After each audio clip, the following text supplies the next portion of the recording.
Good afternoon. Today we are going to discuss about the objects and classes of object-oriented programming.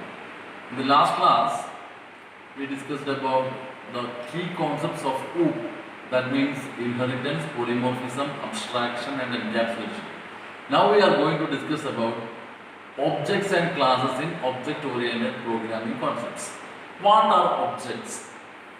Objects are real-world entities which have a special meaning in a program. Actually, an object can be like a dog has so many states. Like a dog have color, a dog have breed, it have name. So a dog is an object. Just like that, an object is a thing. An object in a real world entity form. So that is what object is. What are classes? Classes are nothing but a group or combination of objects are called classes. So if we are sitting in a class means we have so many students, so all the students are objects. Because these students inside the class have so many characteristics of their own. They are unique in one way or other. So they are all objects. Just like that, a class is a combination or collection of objects, and an object is a real world entity which have some special meaning and characteristic in a program. So we are using objects as well as classes in Java program.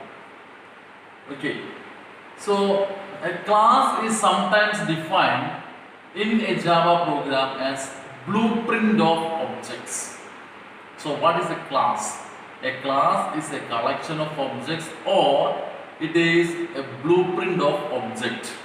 So all the classes will have so many objects. Based on the objects in the classes, we can compare with the other classes, we can do the addition, merging factor, everything using these objects in classes. When we are discussing about the objects and classes, the next important subtopic coming is constructors.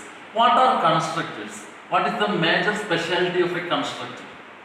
A constructor is nothing but an image of an object which we are going to be created will be assigned in the program. That means if a new object has been initialized, we can initialize that new object using a constructor. Constructors are of three types: default constructor, parameterized constructor and copy constructor. If we didn't created any of the constructors and if we need a new object in our program, surely one constructor will be invoked by the computer system and Java itself. That kind of constructors are default constructors. The first category, default constructors, which the system or the Java compiler itself is creating a constructor. As we need a new object in our program, the constructor has been initialized by the system itself. It is an automatic process. The specialty of default constructor is that it do not return any value and it do not have any values.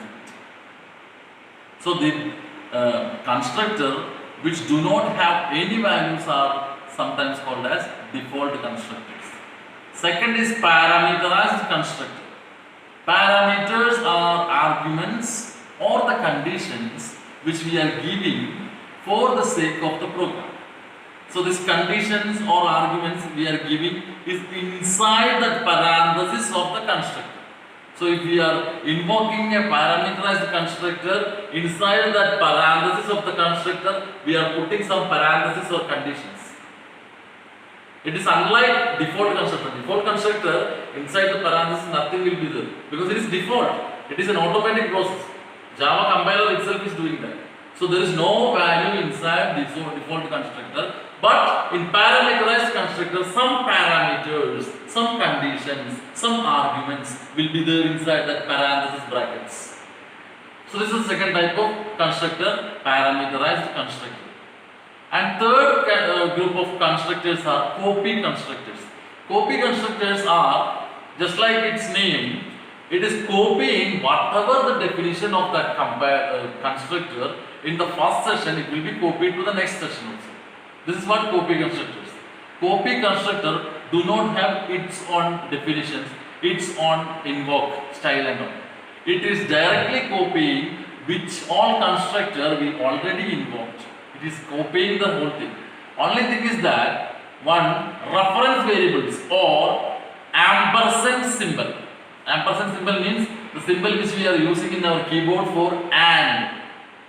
That ampersand symbol will be used in the copy constructor. If we are seeing that, surely the copy constructor has been used there, and the constructor's definition, which all the call, invoke, everything is being copied from the default or parameterized constructor which we already defined in the program.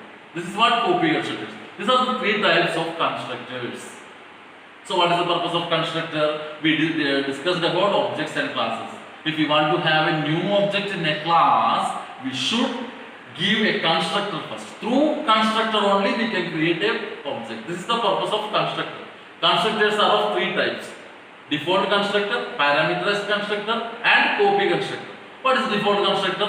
Without any values. Parameterized constructor have some values in the parentheses. That is called the parameters. That is what parameterized constructors are. And third one, copy constructor. Whatever inside that the constructors involved area or definition, it will be copied to the direct side. This is the three types of constructors which we are using. And the most important thing is that how we are going to detect a constructor in a Java program. Inside the Java program, if you are seeing a function, a small function which have the same name of your class, it is called a constructor. For example, if you are writing a class like class cars,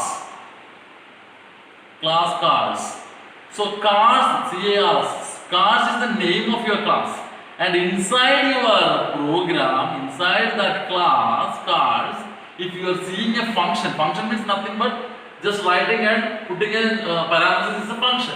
If you are seeing a function which have the exact same name of that class, it is called constructor.